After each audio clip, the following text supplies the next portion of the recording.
Sejam bem-vindos ao nosso primeiro podcast Sinta-se em Casa. Nós estamos realizando ele aqui na Mobília Conceito, com o intuito de estar podendo trazer convidados para temas diferentes em cada encontro. Falando sobre família, sobre empreendedorismo, sobre ideias, né? Para a oportunidade de a gente conhecer as pessoas, seus ideais, seus valores. E o nosso primeiro tema é algo muito especial para nós três, né? Ontem, dia 21 de março, foi o Dia Internacional da Síndrome de Down, que é uma data para trazer conscientização e informação para todo mundo a respeito desse tema. E nós estamos aqui reunidos para falar um pouquinho mais sobre isso, né? Desmistificar, tirar o medo, mostrar um pouquinho da realidade também, que possa contribuir para muitas outras famílias que vivenciam isso dentro dos seus lares. Vamos começar as nossas convidadas se apresentando, que eu tenho aqui comigo a Karina, que vem representando a mãe, né, e a Cláudia como profissional. Meninas, falem um pouquinho de quem são vocês. Bem, eu sou a Karina Giacomini, tenho 39 anos, sou casada com a William, e nós temos 2 filhos, o Gabriel e o Bento, 1 ano e 2 meses, é o nosso filho que tem 21, nosso bebê. E hoje estou exercendo a profissão de mãe, mas sou arquiteta por formação. Trabalhei muito tempo na Mobília, éramos sócias. Hoje somos amigas, comadres e compartilhando muito, né, a nossa vivência dentro da T21 também. Seja bem-vinda! E a Cláudia? Bom, gente, sou a Cláudia Rolim, sou terapeuta profissional, sou formada com 16 anos, sou mãe também. Bem, eu sou a Karina Giacomini, tenho 39 anos, sou família, tenho 2 filhos, o Gabriel e o Bento, 1 ano e 2 meses. Karina, minha amiga de longa jornada, e Cláudia, a nossa profissional que nos atende através da NeuroKids, né? Nas terapias que atendem tanto ao Bento quanto a Nicole e logo com o Natan, né? Então, juntas, vamos trazer um pouquinho da visão da realidade, né? Do que nós vivenciamos e que a gente pode estar contribuindo com quem nos assistir. Aproveito para mencionar esse espaço cheio de charme aqui na Mobília que a gente preparou especialmente para esse encontro, né? Um sofá muito confortável. Você sabe que o motivo de criar esse espaço é porque eu sempre gostei muito de receber amigos em casa, né? Você sabe quanto que eu falo, vem me visitar, Karina. E aqui está sendo uma oportunidade de a gente estar num lugar bonito, agradável e conversando sobre coisas boas da vida. Então, para a gente iniciar o nosso bate-papo, Karina, como mãe, conta um pouquinho como foi receber o diagnóstico da síndrome de Down do Bento e, com o passar do tempo, como que tem sido os novos sentimentos? Então, eu soube que o Bento teria T21 ainda na gestação, né? Quando a gente faz aquele exame com 12 semanas, né? E na translucência nucal, houve então uma alteração. E ali dentro dessa alteração, né, o médico não diz logo de cara pra gente, olha, seu filho vai ter síndrome de Down. Né? O que aparece lá embaixo no exame são probabilidades, normalmente de 3 síndromes, né? Da trissomia do 21, do 18 e do 13. E a trissomia do 18 e a do 13 são síndromes incompatíveis à vida, né? E a trissomia do 21 era a única síndrome que não é incompatível à vida. Então, quando veio o resultado, depois que a gente faz um exame que dá uma certeza quase de 100%, né, o NIPT, que o Bento teria trissomia do 21, eu fiquei bastante contente, bastante alegre. Né, Que era só, eu sempre falo, era só, porque eu falei pro meu marido, falei, é só síndrome de Down, né, uma coisa muito, muito mais leve, né, um diagnóstico que não me assustou tanto, porque você já estava vivendo junto com a Nicole, né, a Nicole acho que tinha por volta de 7 ou 8 meses na época, se eu não estou ruim de contas, e ver que outra família atravessa, né, essa novidade, e você vê que a vida continuou, que a família está feliz, que as coisas, né, vão se encaixando, cada uma em seu momento, e que hoje temos muito o que fazer para desenvolver nossos filhos, então me deu com certeza muita leveza para lidar com esse diagnóstico. E também a certeza de que Deus faz todas as coisas perfeitas. E que Ele também vinha preparando o nosso coração, né, o meu, da minha família, para receber essa criança. Eu acredito que algumas pessoas Deus prepara antes e algumas pessoas Deus vai preparar durante a jornada, né, no caminho. Então, para mim não foi tão complexo, né? Mas eu gosto de me colocar solidária às pessoas que vivam essa experiência de uma maneira diferente, porque eu sei que nem todas conseguem viver dessa mesma forma. E, Cláudia, uma família, quando ela recebe esse diagnóstico, quando o bebê nasce, né? Quais são as informações importantes que essa família precisa ter e quando que deveria se iniciar os primeiros estímulos, né, para o desenvolvimento da criança? Primeira coisa, quando ela recebe a notícia, é importante a gente ressaltar que existe um momento, algumas pessoas passam pelo momento de luto, é normal, é natural, nem todo mundo reage, né, de uma forma positiva, é só, né, síndrome de Down, porque se cria uma expectativa muito grande em cima de uma gestação. Todo mundo espera a criança perfeita, né, que vai vir ao mundo, que vai dar tudo certo. Enquanto a gente tem um degrau a subir, nesse sentido, né, um desafio para transpor, a família precisa de um tempo para realmente processar essa informação, buscar conhecimento. O que às vezes acontece é que as famílias, nem todos têm acesso ou buscam o conhecimento. Hoje a gente não pode dizer que as pessoas não têm acesso, né, porque a gente tem o livre acesso aí na internet de todos os assuntos que a gente quiser, né, pesquisar. Mas, assim, as pessoas às vezes não buscam o conhecimento que elas precisam em relação a tratamento. Seria uma negação de, às vezes, você fechar os olhos e não querer encarar a situação? É porque o processo de receber uma notícia é diferente para cada um. Algumas pessoas aceitam aquilo que vem de novo para a vida com uma facilidade. Outras pessoas não conseguem aceitar as mudanças que a vida nos impõe, às vezes, né? A dor, ela é sofrida de cada maneira, para né, é individual. A sua dor nunca vai ser a mesma dor do outro para a mesma situação. Qualquer pessoa, quando passa por um momento de dor ou de novidade inesperada, a gente tem uma reação ou muito positiva ou negativa, ou a gente trava, né? Então, a gente tem que entender que existe um processo, cada pessoa, cada família. Às vezes a família lida bem, mas a mãe não lida bem, ela fica vivendo um certo desconforto com a situação, e isso é natural, a gente abraçar essa família e entender que nem todo mundo vai lidar da mesma forma, é o início.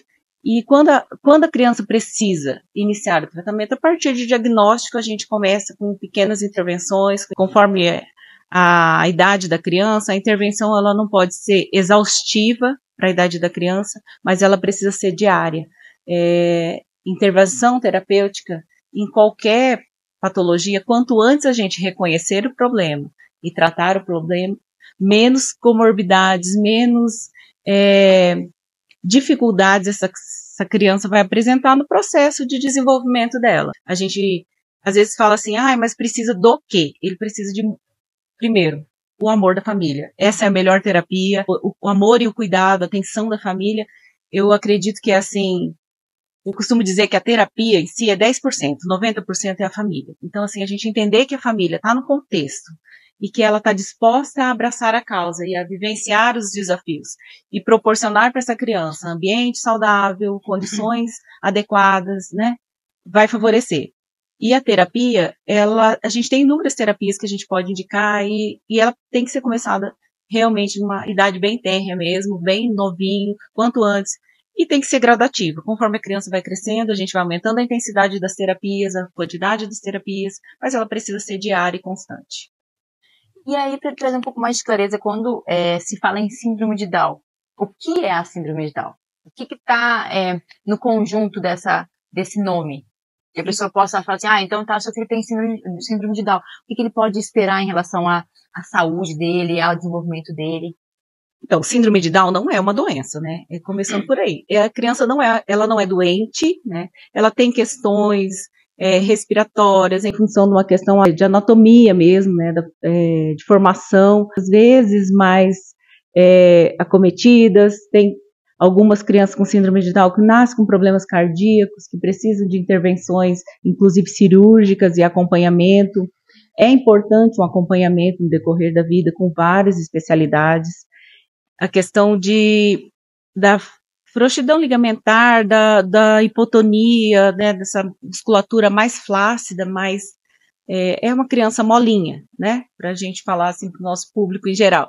É uma criança realmente que tem um tônus muscular mais baixo e que está sujeita a um atraso no desenvolvimento motor e que todas elas apresentam esse atraso no desenvolvimento, mas que eles vão sendo superados com o estímulo, né, e em função disso entra as terapias. Mas essa criança não tem necessariamente, ela não vai ter necessariamente uma doença associada, ela não vai ter fragilidade em tudo, né? Eu acredito que as meninas têm vivenciado e percebem que são crianças saudáveis, que fazem as coisas, que brincam, que interagem, né? Que estão ali. Então, eles não têm uma questão de doença associada, a não ser quando eles têm uma alteração cardíaca e tal, que precisa ser acompanhado. Mas a saúde da criança, ela está preservada, ela é uma criança saudável, sim, ela não pega síndrome de Down, não é algo que se transmite, né? Então assim, ele tem uma saúde perfeita e ela tem probabilidade de desenvolvimento atualmente, hoje em dia, 1000, né? A criança pode sim se desenvolver, pode sim ter acesso a todas as coisas que as outras crianças típicas têm. Até quando você trouxe esse assunto de receber a notícia, né? E aí uma frase que faz muito sentido para mim, né? Que diagnóstico não é destino. Né? Você está há 21 anos cuidando de crianças que têm essa condição. Como evoluiu, eu imagino, né? O que era 20, há 10 anos atrás, as possibilidades para uma criança com essa condição, e o que é hoje. Né? Como que hoje a questão das terapias, fisioterapia, a fonoaudiologia, terapia ocupacional, musicoterapia, psicopedagogia, tudo isso a Nicole faz. Então, só a Nicole faz 12 horas aqui, mais 2 horas em Campo Grande de terapias, né? Eu falo pro Nicolas que a Nicole está indo para a academia fazer exercício. Porque é muito isso, né? Se você falar da frouxidão muscular, então demora para andar, por quê? Porque o músculo é mais flácido, precisa fazer uma musculatura mais forte para poder andar. A parte da boca ela é mais flácida, precisa fazer um exercício para poder sair as palavras, né? E a questão também da deficiência cognitiva, que é o maior desafio que eu acredito que a gente pode enfrentar ao longo do tempo, né? Exatamente. Ao longo do tempo, a gente vai ver assim que o que impacta muito as famílias é a deficiência intelectual. Toda criança com síndrome de Down, ela pode ter um rebaixamento intelectual, mas que pode sim, alguns deles vão superar, alguns deles não vão superar. A deficiência intelectual, existem níveis de deficiência intelectual, então assim, nem sempre essa criança vai ter um ótimo desempenho intelectual, mas não significa que ela não vai ter desempenho de qualidade de vida, de funcionalidade na vida e de independência, porque a gente prepara os filhos para a independência. A terapia, ela vem para que essa criança ande, adquira experiência, porque o processo de aprendizagem, ela é baseado na questão motora. Nenhuma criança, nem as típicas, conseguem ter um aprendizado se ela não tem uma experiência motora mais completa. Então, assim, quando a gente fala de outras questões de saúde, de outras questões de, por exemplo, TDAH, dislexia, está ligado a questões motoras, né, desenvolvimento motor. Então, as crianças com síndrome de Down, por ter essa necessidade de uma experiência motora mais intensa, que a gente precisa trabalhar muito cedo elas, para que elas ganhem um tônus muscular, ganhem força muscular. O tônus nunca vai ser 100% normalizado, nunca, mas ele ganha força. A criança consegue ganhar. O músculo precisa ser treinado, né, para que ele se desenvolva. Então, o estímulo tem que ser constante. E a deficiência intelectual, ela está ligada ao desenvolvimento motor. Para chegar num bom desempenho intelectual, a gente tem que ter estímulo. Qualquer pessoa... Constância, né? Constância, exatamente. Qualquer pessoa normal, típica, que não tiver estímulos cognitivos ou motores, ela não vai ter um desempenho intelectual favorável, né? É necessário na vida que a gente tenha estímulo para tudo e que a gente tenha dedicação, né? Eu vejo assim, o que cansa às vezes a família é a rotina, né? Que acaba puxando um pouco, porque a criança leva aqui, vai ali, esse tempo de dedicação que a família precisa estar disposta a se envolver e se entregar. Então, assim, existe a questão da deficiência intelectual? Sim, existe. Mas é algo que pode ser mais um obstáculo a ser superado, né? Muitos deles têm deles, assim, conseguem ter produtividade na vida adulta, e isso que é o maravilhoso, sabe? De você ver que superou, conseguiu crescer, ser um adulto funcional, ter independência, que é o gratificante da profissão, de ver que as crianças, sim, elas se desenvolvem, e elas conseguem evoluir. Tem eu gosto muito de ler, né? Na verdade, até quando eu descobri sobre a Nicole, uma das coisas que eu fui ver é leitura, buscar. Porque eu queria entender qual que era o futuro que me esperava, né? E como que é importante a gente buscar informação para tranquilizar o coração da gente. E que, na verdade, quando ela nasceu, eu só queria saber se ela estava perfeita e saudável, né? Que às vezes é uma das coisas que a gente mais ouve quando tá grávida, né? Ai, que venha perfeito e saudável, importante que venha perfeito e saudável. Mas e se não vier perfeito diante aos olhos do homem, né? E se não vier saudável, o que você vai fazer? Então, toda vez que a gente se propõe a ter um filho na vida da gente, é importante a gente estar preparado para o que a vida vai nos trazer, né? Com o coração aberto. Então, ter filho é muito doar-se. E talvez uma das grandes frustrações é que a gente espera que agora vai vir um filho para ser o meu príncipe e ser tudo lindo, maravilhoso. E a maternidade não é assim.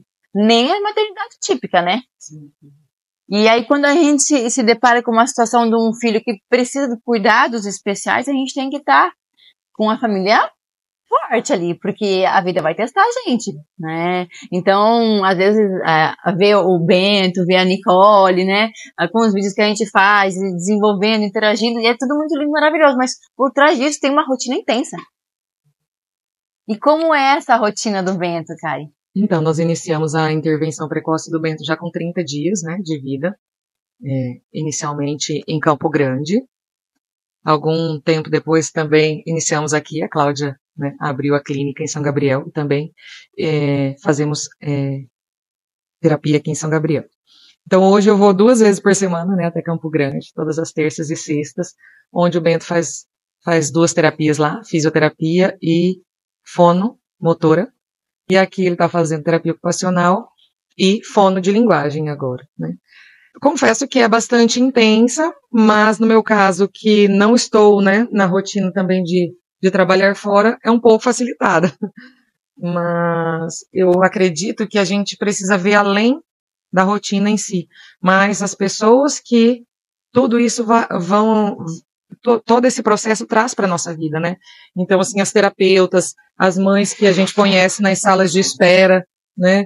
Com crianças com outras síndromes, e aí a gente vê, meu Deus, como é simples isso que o meu filho tem, perante tantas outras coisas que a gente conhece nas clínicas, né?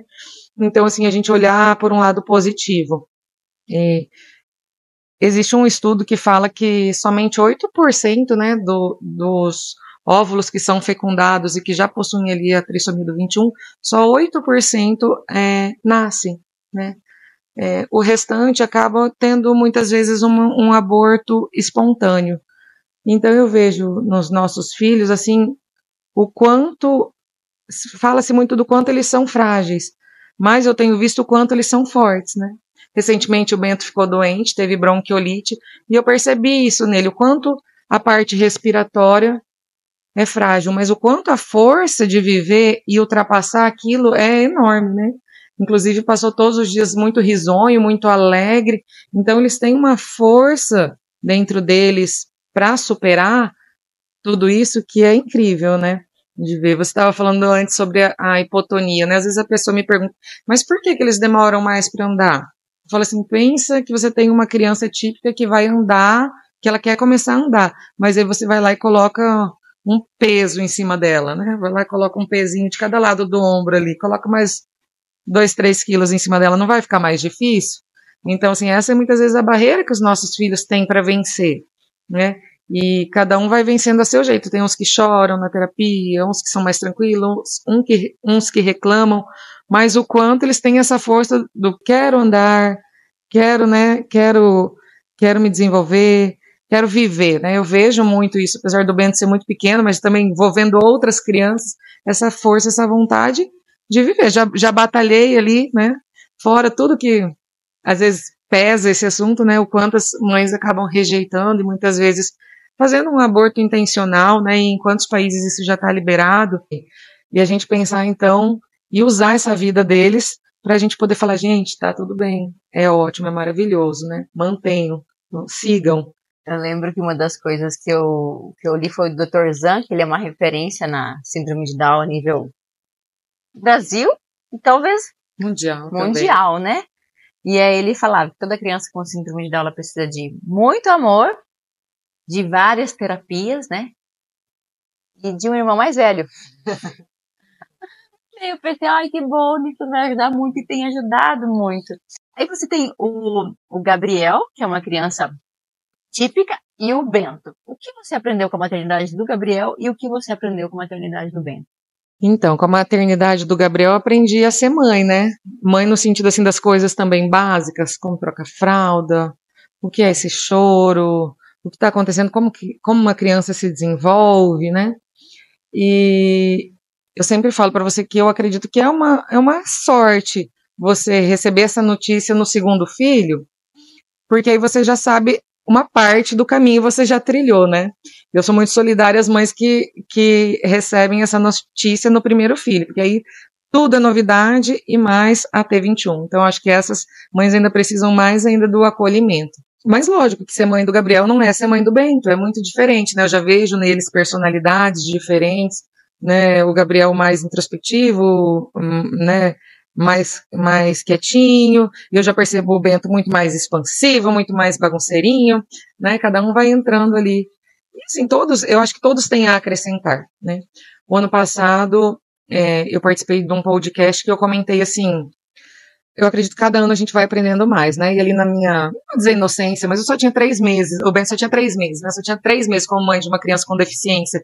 E eu comentei assim que não era muito diferente, que a única diferença eram as terapias, né, a mais. Mas agora, no decorrer de um ano, eu vou vendo que não é só isso, tem muitas coisas, né, diferentes entre um e outro, e muitas dessas diferenças vêm por conta da trissomia, mas elas também vêm para acrescentar dentro da minha casa. Então, eu tento aproveitar dessas situações e tirar delas o melhor. E eu acredito que essa força de viver é o que vem de melhor, assim, das nossas crianças.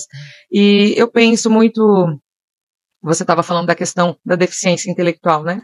Eu acredito que uma das primeiras coisas que a gente precisa aceitar é assim, eu tenho um filho com deficiência, né? É a gente poder falar isso com deficiência, sim, né? Por mais que o filho típico também tenha as deficiências dele, mas ele não é pessoa com deficiência, né? Eu acho que essa foi uma das primeiras barreiras, assim, que eu tive que vencer, né? Acredito que todos nós temos algum tipo de preconceito, uns mais, outros menos. Então, assim, hoje eu falo, eu tenho um filho com deficiência, né? Eu posso falar isso. Mas é uma deficiência que não impede ele de ser feliz. Hoje, assim, eu não fico pensando que eu quero que o Gabriel seja médico, que ele seja advogado, né? A gente passou por esse processo de ter uma formação, e é bom e é importante, né, nas nossas vidas, mas, assim, hoje eu não vejo como mais importante. Então, o que eu quero para o Gabriel e o que eu quero para o Bento? Ele está feliz? O Bento, um exemplo, se o Gabriel se tornar um médico, o Bento pode ser um médico? É importante que ele seja um médico? Não, é importante para mim que ele seja feliz.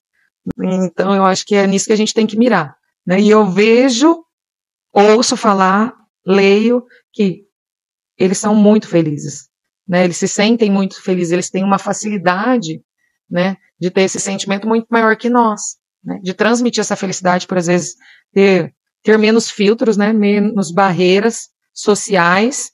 Então, eles demonstram, assim como também demonstram quando tem raiva, quando tem medo, né, de uma maneira forte. Mas eles sim, são muito felizes, né? Se são amados, eles acho que transcendem a nossa felicidade, que é cheia de porquês e de traumas que a gente vai adquirindo e que vai bloqueando essa felicidade. Acho que tem muitas vantagens também dentro desse fator. Eu gosto bastante de conversar, volta e meia faço algum post, né? Ultimamente tem sido muito voltado à família, porque os meus filhos vieram mudar muito a direção da minha vida, né? Eu sempre fui muito de trabalhar assim, workaholic. Minha paixão era trabalhar de domingo a domingo. E até quando eu olhava pra mim, eu falava assim, o negócio era tão distante de mim que eu nem pensava, né, em como era essa realidade. Até que chegou o momento de ter minha família.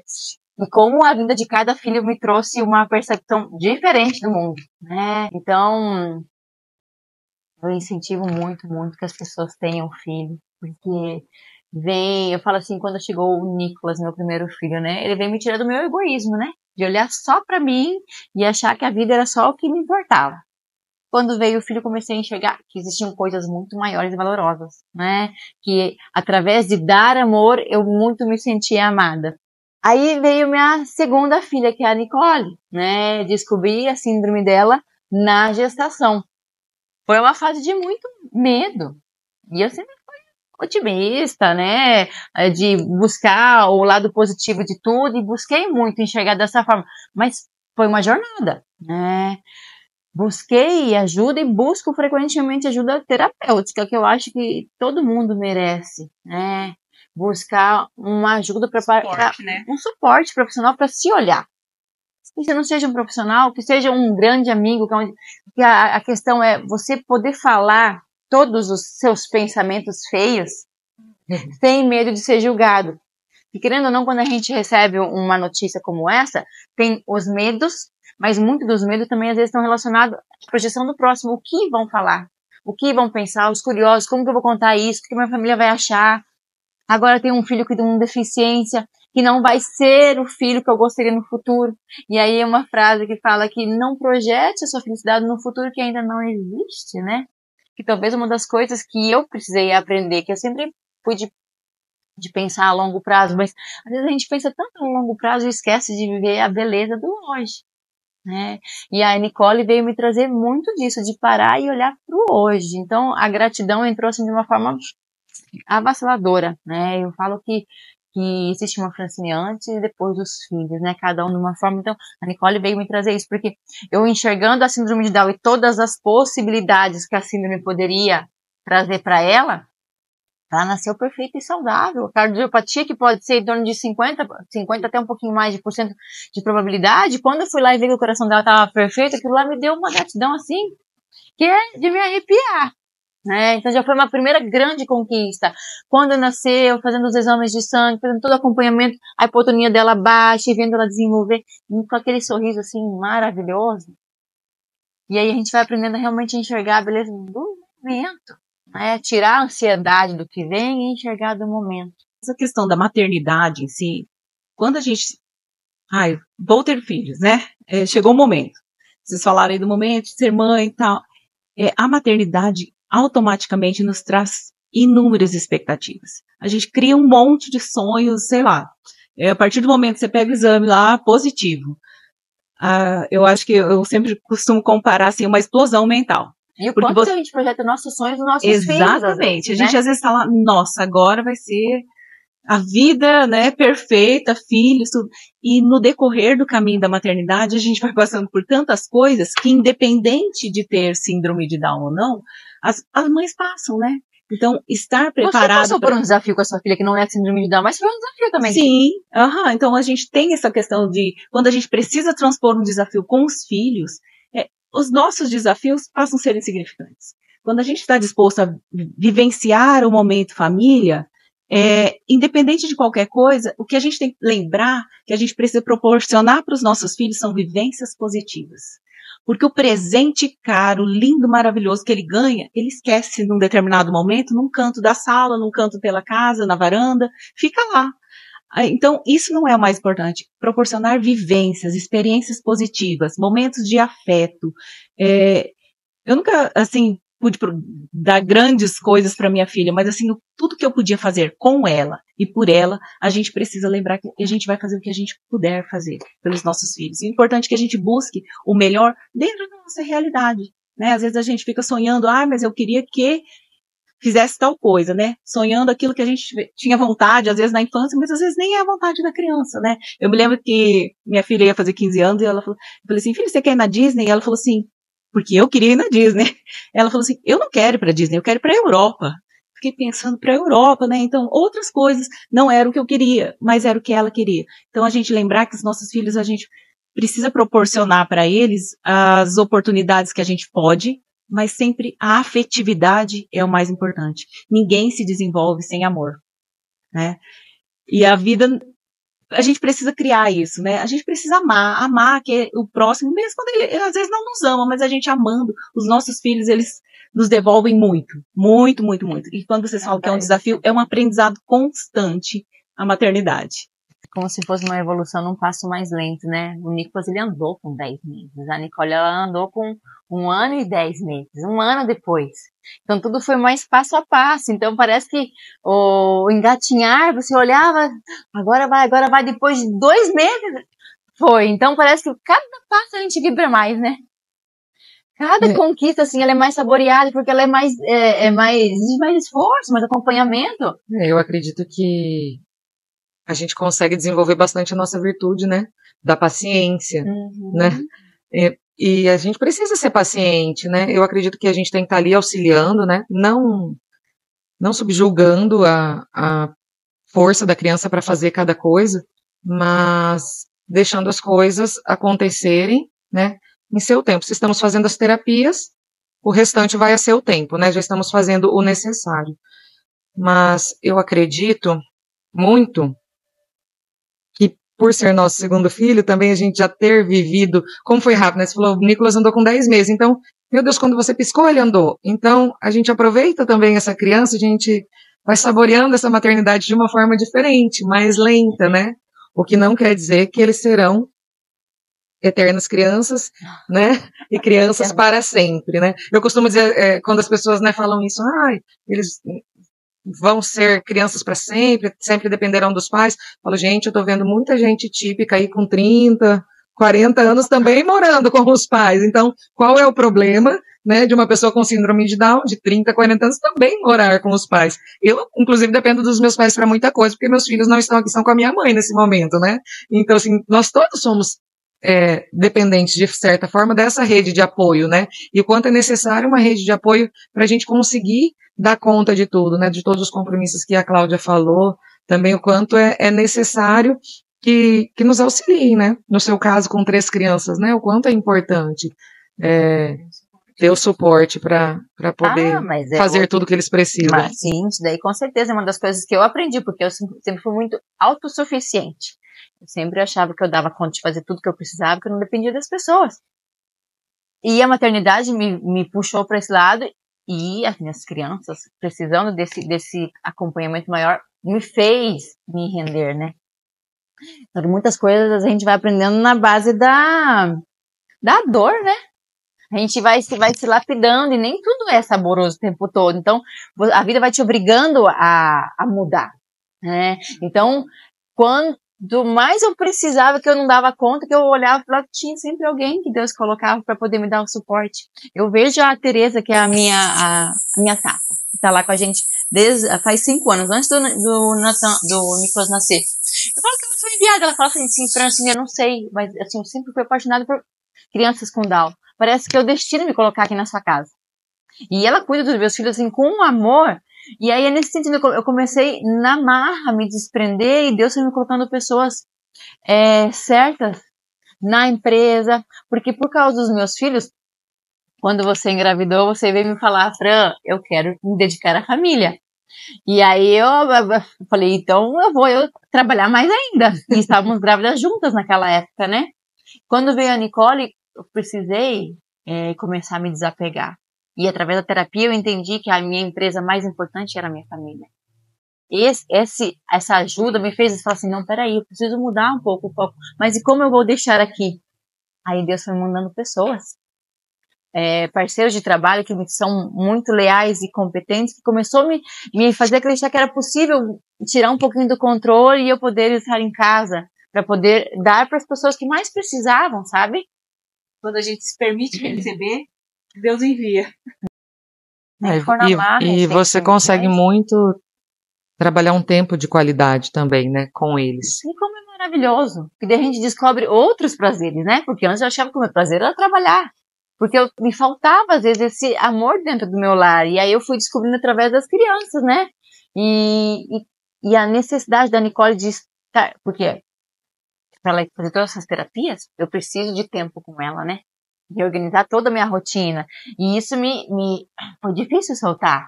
Mas quantos momentos maravilhosos que eu tenho vivido que eu não viveria se eu não tivesse filhos, se eu não tivesse uma filha especial.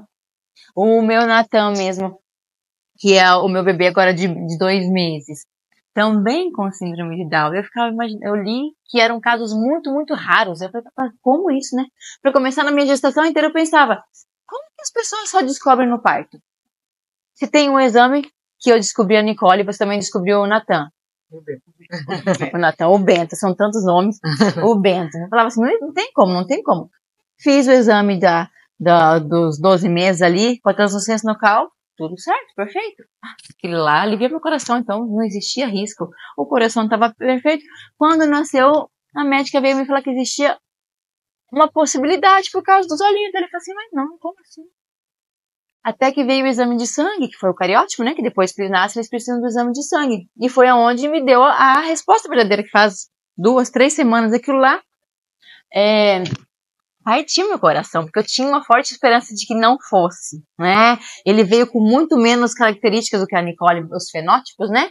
Eu falava assim, não, mas a mãozinha dele não tem os traços, o pezinho dele, o dedinho é fechado, a orelhinha dele é alta, então eu olhava dele e eu achava tudo perfeito. E os olhinhos dele, assim, os olhinhos dele são igual ao do meu pai. Então me veio essa esperança de que não. E quando eu recebi a resposta de que sim, aquilo lá partiu meu coração. Eu não senti o luto que eu senti na Nicole com o Natan. Porque a minha esperança era de como, tipo assim, já tem uma, não vai acontecer de novo. E até quando eu te contei, que foi a primeira pessoa que eu queria contar a você, porque a gente vivenciava essa jornada junto, eu pensei assim, como que eu vou falar pra Karina que quer ter filho de novo? Que eu tive meu segundo filho com Down e não vou tirar a esperança dela poder engravidar e não ter esse medo.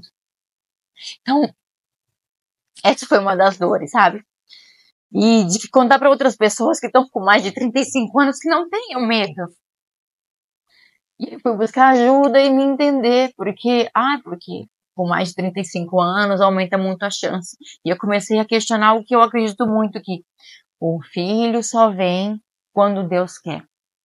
E como Deus quer. E como Deus quer. Né? Quantas mulheres lutando para ter filhos que não estão tendo a possibilidade. Ele permite ou não, né?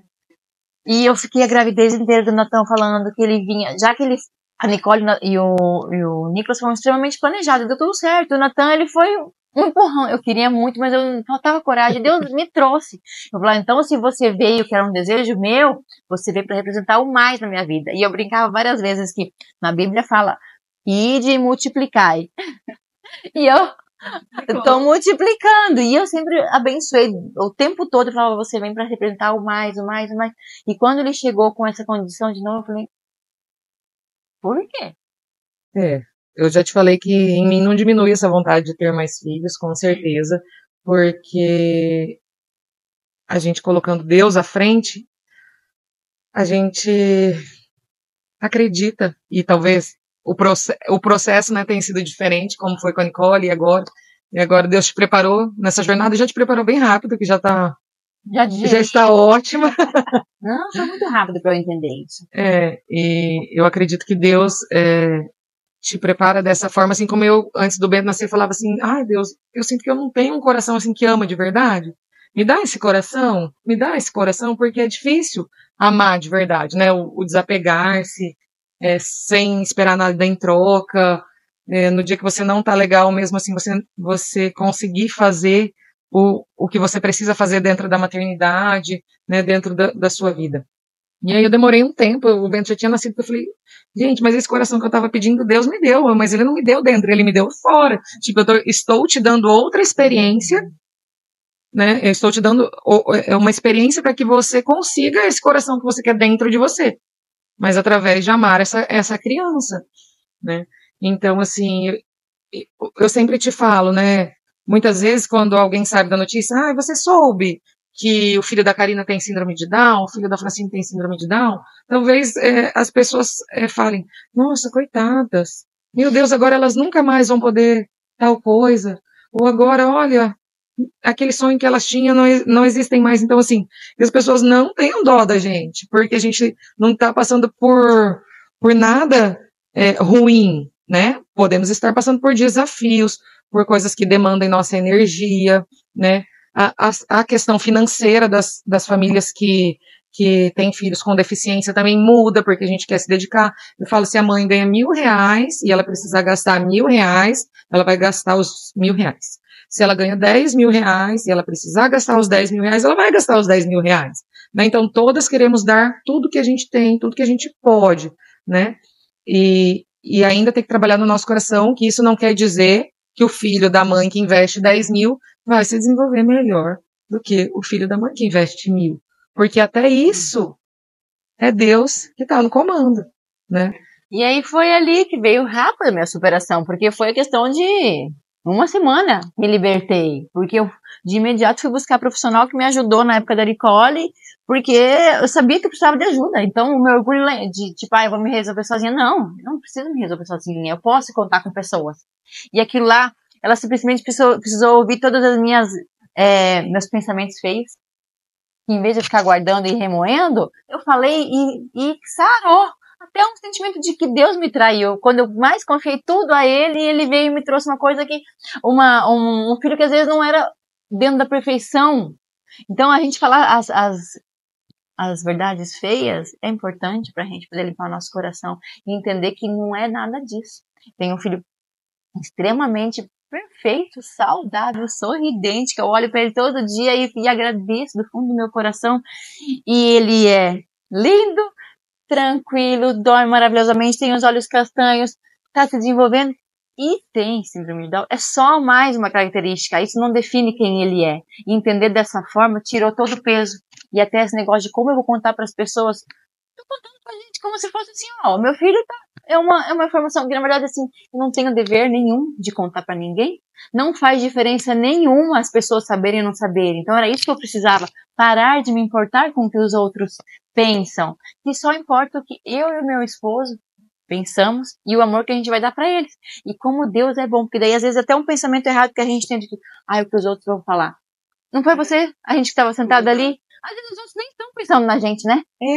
A gente acredita que estão falando da gente. Não, eles estão cuidando da vida deles, né? Cada um cuida de si, a gente nem tem tempo para pensar na vida do outro. Mas é importante você falar na questão de vivenciar o luto, porque isso é um processo, né?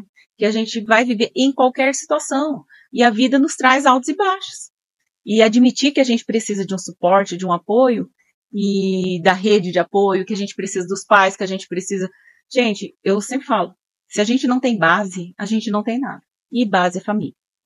Então, assim, o que vocês podem oferecer de melhor para os seus filhos, para qualquer filho, família. É saber a estrutura, é você saber que você pode chegar e falar, mãe, é isso. Te decepcionei. E eles vão nos decepcionar no decorrer da vida, né? De uma forma ou de outra, porque são seres humanos e que a gente precisa simplesmente ter a visão do amor, acima de tudo, né? Que eles são, sim, as nossas prioridades. Eu costumo falar assim, o que faz parar a minha vida é a minha filha. Então, assim, eu acredito que as mães têm isso. Muito mais do que qualquer outro, né? Ninguém para por uma outra coisa, mas mãe para por filho. Mãe prioriza, né? Então, a gente precisa entender que o básico de tudo é amor, família e saber que eles são amados, sentir que são amados, que podem confiar em vocês, que vão ter, sim, o suporte necessário. Ver o quanto a gente pode abrir o coração e falar, não, isso aconteceu comigo e tá tudo bem. E a síndrome de Down não é um empecilho para a vida, e muito pelo contrário. Eu acho que assim, a gente chega e fala, bom dia, já abre o sorriso e já inunda a nossa vida, né? Eu falo assim, a gente é terapeuta, tá em outra questão, mas inunda a nossa vida quando a gente chega na clínica e fala, bom dia, e eles abrem o sorriso pra gente, né? E abre uma possibilidade nova, um momento extraordinário de viver, de vivenciar o amor, o coraçãozinho que tá lá fora de você, né? Que você falou do coração, mas um coração que ama incondicionalmente. E isso é a síndrome de Down, né? Eles são extremamente amorosos, carinhosos. Vocês vão vivenciar um nível superior de amor aí. Essa condição faz a gente, obriga a gente a se elevar, né? Eu penso assim que por ser mãe e agora por ser mãe de filhos especiais, isso me trouxe um senso de urgência de que eu preciso me lapidar o mais rápido possível, porque quanto melhor eu for, mais amor puro eu vou dar para eles, né? Me libertar das minhas crenças erradas, dos meus julgamentos, dos meus medos, para eu realmente parar e poder dar o melhor para eles. Então, são lições que às vezes vêm de uma forma um pouquinho doída, mas que têm aprendizados que valem a pena.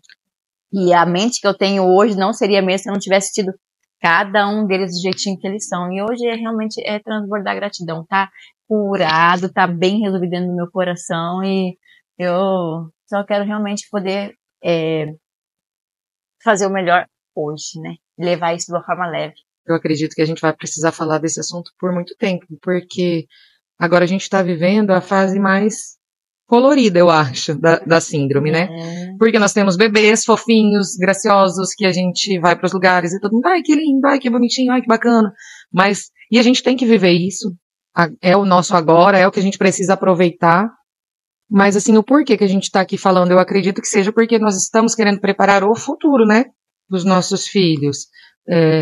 E a gente sabe que a sociedade em si, ela ainda tem muitos preconceitos, né? Com a pessoa com deficiência, de uma maneira geral.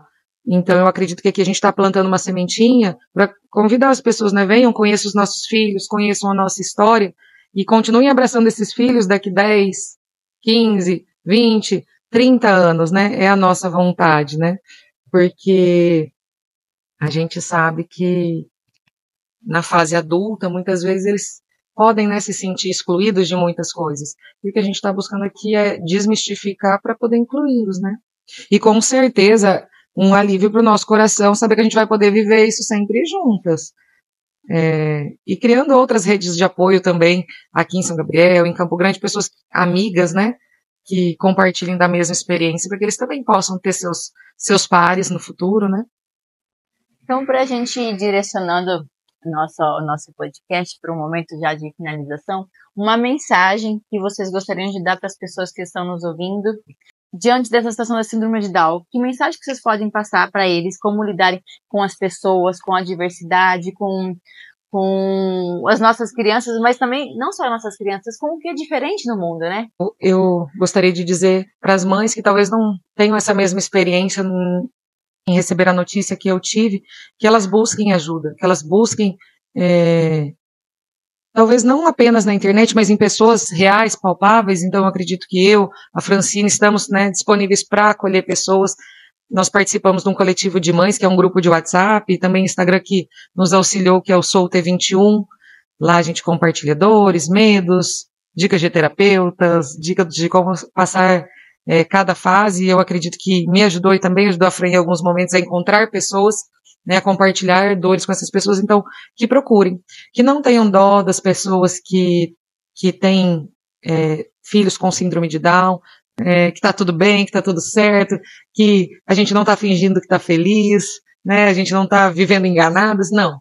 Nós estamos vivendo realmente esse amor que Deus coloca dentro da nossa casa, e que vocês sejam receptivos às pessoas com deficiência, né, busquem entender mais, né, tem vários canais hoje, páginas na internet, perfis no Instagram. Como que eu trato uma pessoa com deficiência, não só com síndrome de Down, né?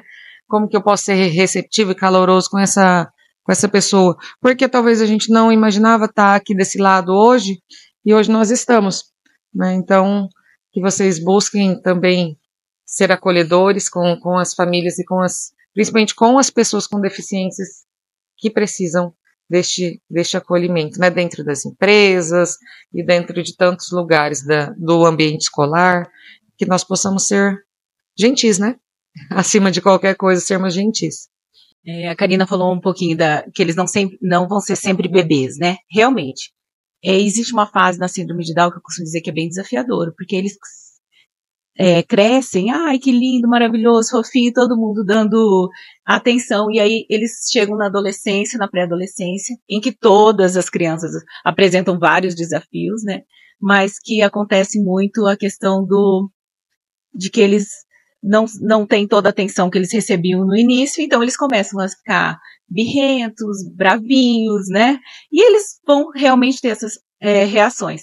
E você mesmo falou assim, no futuro, e fazer com que eles aprendam a lidar. Sim, eu tenho uma condição, eu sou diferente, e criar neles uma consciência de que o mundo os enxerga realmente diferente, né, e que eles são, e que eles podem sim ter uma vida normal e natural, saudável, participando, envolvido na sociedade. É importante. É importante que eles tenham, desenvolver neles uma consciência de responsabilidade, uma consciência de aprendizado, que eles têm responsabilidade em casa, que eles têm responsabilidade com a escola, com o futuro trabalho. Aqui na infância que vocês vão construir esse futuro. Agora vocês estão na fase aí de, como que eu vou dizer assim, vocês, arquiteta aqui do meu lado, né, de estruturar. Vocês vão estruturar eles para o futuro e que eles têm que estar preparados para um futuro que sim vão ter olhares diferentes e que a gente sempre recebe olhar diferente, né, por vários outros motivos, né. A gente recebe um olhar diferenciado. Então, que eles estejam preparados para enfrentar, e essa é a função, assim, de um acompanhamento terapêutico, sabe? Que eles realmente estejam preparados para dizer, sim, eu tenho uma deficiência, sim, eu sou diferente, mas eu faço isso, eu faço aquilo, se colocar, ter uma posição diante da sociedade como participativo, ativo, envolvido, né? Então é importante que essas crianças estejam envolvidas em todos os ambientes, né? Cláudia, tem uma pergunta aqui da Raíssa, que você com a visão de 21 anos de trajetória, que conhece pessoas com Down de várias idades, né? Então, qual que é o maior desafio no dia a dia que uma pessoa com síndrome de Down pode ter? Eu acho que cada fase da vida tem os seus desafios, mas eu acredito que no início da vida adulta é uma fase bastante complicada, porque quando pequenos eles têm o suporte da família, tem muito suporte, né? Na adolescência eles ainda estão apoiados pela família ainda, mas no início da vida adulta eu acho que é um grande desafio, um momento de grande desafio, porque eles querem autonomia e nem todos têm, querem algumas liberdades que às vezes não vão conseguir, então eu acho que é o momento mais desafiador. Vamos chegar lá e com muito carinho quiser, né, e Deus guiando a gente vai dar conta, né? Vamos fazer um momento de mitos e verdades? Aí a gente reveza. Pessoas com síndrome de Down são sempre felizes? Olha, eu acredito que elas não sejam sempre felizes, né? Não da nossa experiência, mas pelo fato de conversar com muitas mães, eu acredito que não. Mas eu acredito que os momentos de felicidade que elas têm são sim mais intensos, porque elas se permitem viver sem rótulos e sem essa percepção o que o outro está pensando, né? Ontem eu estava numa festa de mães com crianças e adolescentes com síndrome de Down e eles dançavam lá na pista muito solto, muito feliz.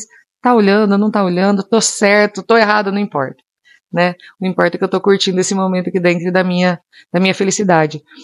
Mas as crianças vão ter esses comportamentos, né? Terrible two, birras, dificuldades, na adolescência questionamentos, então eu acredito que nem sempre eles são felizes, mas quando eles são, esses momentos são verdadeiramente felizes. Para Cláudia, a inclusão na escola faz diferença no desenvolvimento? Sem sombra de dúvidas. A escola tem um papel muito importante na vida de qualquer criança. Eu costumo dizer que professor é um arquiteto de vidas. Ou ele destrói uma criança com o seu tratar, o futuro educacional dessa criança, né, se ele sofrer alguma agressão física, verbal. Hoje isso não acontece mais, eu espero que não aconteça, né? Mas é quase não, mas antigamente, nossa, a criança não sabia, o professor falava, você é burro, né? Você não sabe, você não dá conta. Hoje não, hoje os professores têm buscado mais conhecimento e eu acho isso importante, mas entender que a escola sim é um desafio e que a escola precisa se preparar. Por quê? Cada vez mais nós vamos ter crianças atípicas incluídas na escola e elas precisam ser incluídas e não excluídas dentro de um ambiente escolar. Porque acontece muito, está na escola, mas não com a escola. A ideia realmente da clínica se envolver na parte da educação, da clínica NeuroKids está desenvolvendo, inclusive com parcerias com algumas escolas. Recentemente a gente estabeleceu uma parceria com a escola de Camapuã, porque a gente tem pacientes de Camapuã que vêm para atendimento e a escola precisando de suporte e ter a noção de falar assim, não, nós não estamos preparados, mas nós queremos estar. E quando a escola se dispõe a receber faz muita diferença. E tem que ter essa orientação, porque é algo novo de como lidar com um cenário ali onde às vezes as crianças não se comportam. E os professores, eles não são formados para ter o conhecimento técnico das patologias, né? Então a gente precisa dar esse suporte, sim. E como clínica NeuroKids, a gente tem feito isso. Apoiar as escolas para que elas recebam essa criança da melhor forma possível, porque isso favorece para a criança o convívio social, o desempenho na clínica, né? Quando a criança está bem na escola, ela vai demonstrar isso nas terapias, porque às vezes a gente fala assim, dá uma orientação para a mãe e a mãe fala, eu estou fazendo, mas a gente percebe na hora quando não faz, por quê? A criança responde, né? Não, às vezes não verbalmente, mas aquilo que o desenvolvimento dela demonstra aquilo que está sendo feito ou não, né?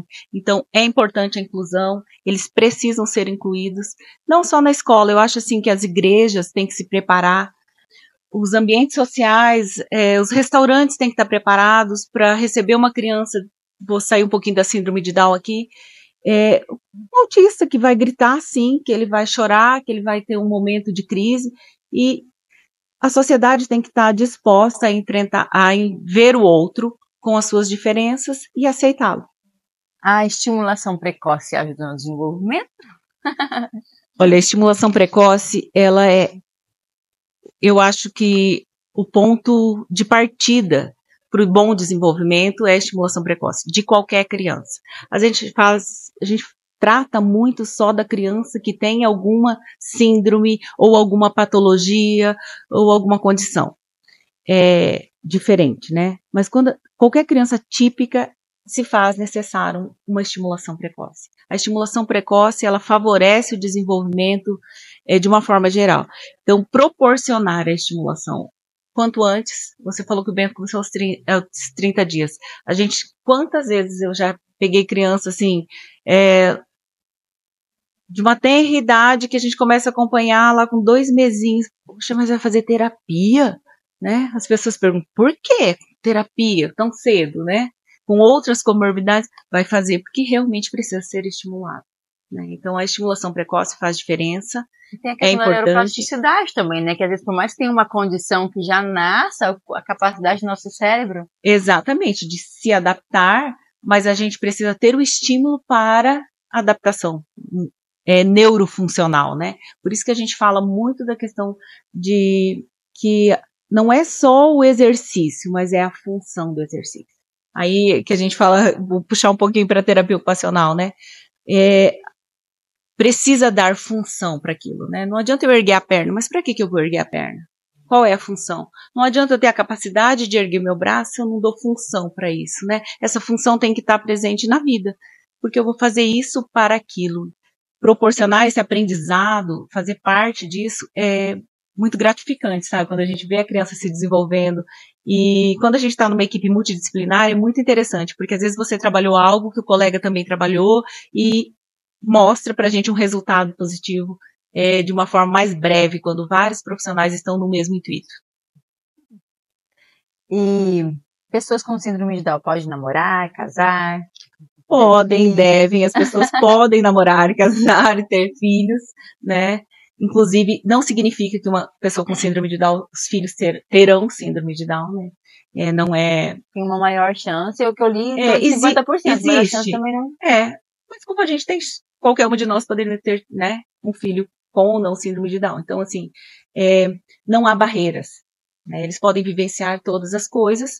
Claro que sim, a gente tem que ter um cuidado inicialmente, né, na fase, porque às vezes eles não têm consciência do medo, né, então assim, do perigo, eles não têm essa consciência, isso pode ser perigoso, eu posso cair, me machucar, né, então, mas a gente desenvolve neles uma condição motora para que eles possam vivenciar todas as coisas. E casar e namorar tá aberto, faz parte da vida. Esses dias a gente estava numa festa e de repente a Nicole estava lá tentando beijar o Bento, eu falei, calma, não tá muito cedo, espera. Mas ontem eu estava conversando com uma mãe de um homem com síndrome de Down de 32 anos e ela estava comentando o quanto tem sido difícil ele poder namorar porque as famílias fecham muito, né? Mesmo o adulto, a família quer acompanhar tudo. Quer ir no cinema, os pais querem ir junto, quer ir jantar, o pai e a mãe querem ir junto. Então, assim, o quanto é importante, a gente não está trabalhando por autonomia, por independência. Então, quando chegar a hora, a gente poder permitir, né? Lógico, a gente pode vigiar em determinadas coisas, auxiliar em determinadas coisas, sim, mas eles têm que sentir que eles realmente merecem, né?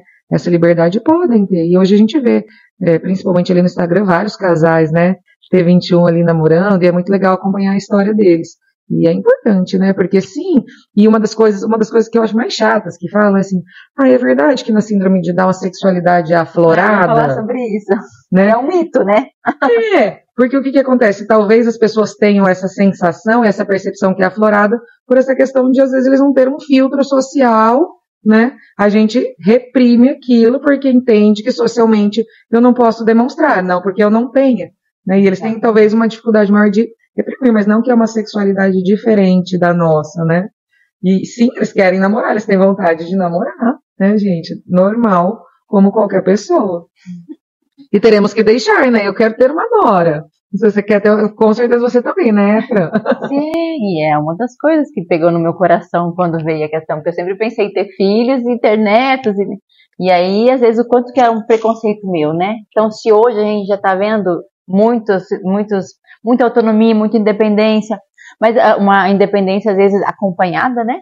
Daqui 20 anos, com todos, se nossas crianças estão desde pequenininhas já passando por todo esse desenvolvimento, o que esperaremos lá, né? Então, por que sofrer com algo que a gente nem chegou lá? Fazer o nosso melhor hoje?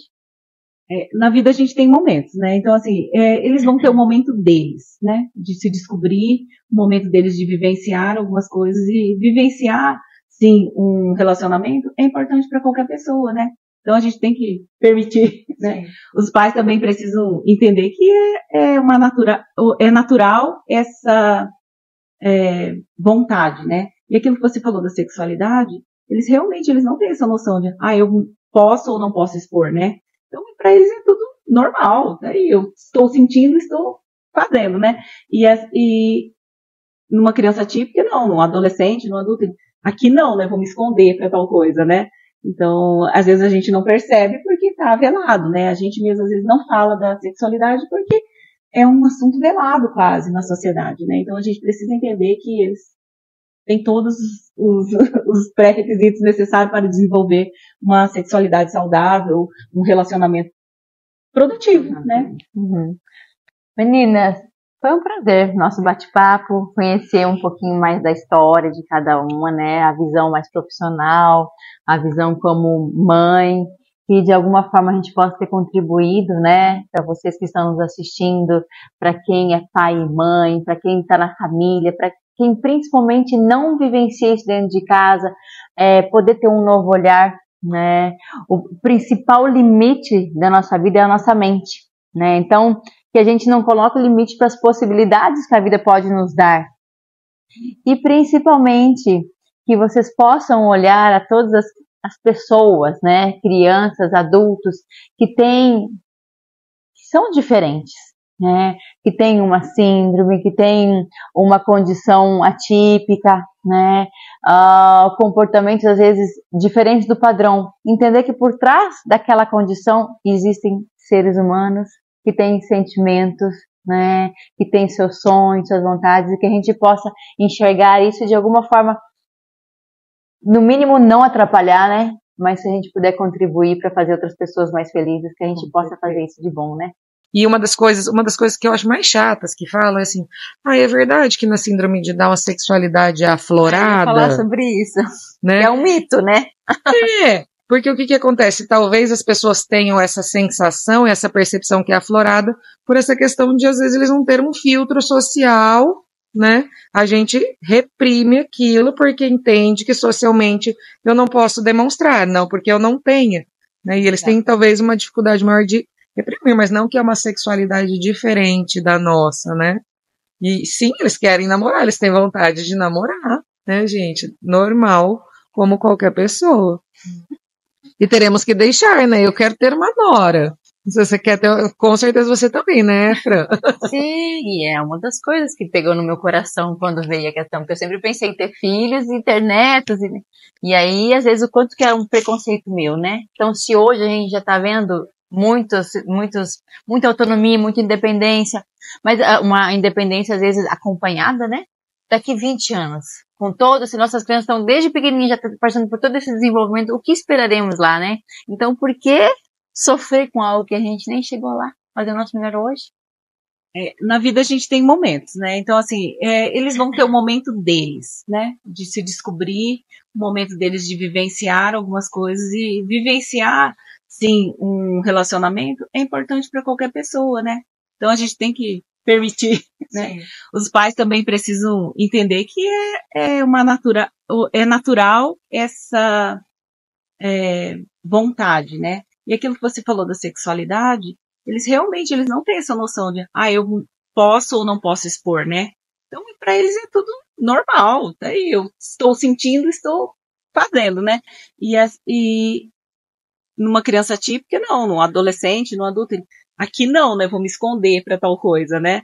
Então, às vezes a gente não percebe porque tá velado, né? A gente mesmo às vezes não fala da sexualidade porque é um assunto velado quase na sociedade, né? Então a gente precisa entender que eles têm todos os pré-requisitos necessários para desenvolver uma sexualidade saudável, um relacionamento produtivo, né? Uhum.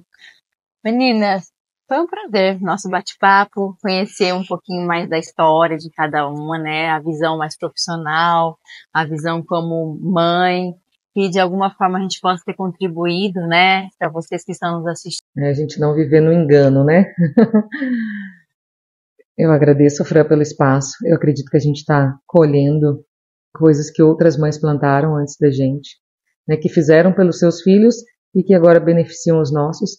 Então, assim, que Deus abençoe essa nova fase, esse podcast que você está lançando, que você possa trazer muitas pessoas aqui que possam dar uma palavra de incentivo. Eu acho que você realmente tem esse dom, né? Escolher as pessoas e de extrair o melhor de cada uma delas, então que você possa fazer e que você também, eu acredito que como a gente tem filhos atípicos e típicos, essa não é a nossa única causa, né? Mas é uma causa importante, então que você também possa continuar falando dela sempre que você tiver a oportunidade, porque com certeza tem muitas pessoas que querem te ouvir. E assim a gente vai plantando para os nossos filhos e para as próximas gerações de pessoas, né, com T21 que vierem por aí. Obrigada. Obrigada, gurias. Fiquei muito contente, né? Fazia tempo que eu falava, né? Eu sempre gostei muito de estar junto, de conversar, de tentar tomar um café, a vontade de conhecer um pouquinho mais sobre as pessoas, que a gente só se cruza na rua e tem tanta coisa boa para partilhar. E o Natan foi um grande divisor, porque essa vontade se fez real a partir desse senso que ele me trouxe. Eu não tenho mais tempo a perder. As coisas que são importantes, agora chegou a hora de fazer, né? Então, esse é só o primeiro encontro, né? De alguma forma, espero que tenha sido bom para você. E nos aguarde, que a nossa intenção é quinzenalmente estarmos trazendo convidados aqui para ter um papo gostoso e contribuir, né? A nossa vida é um dar e receber, né?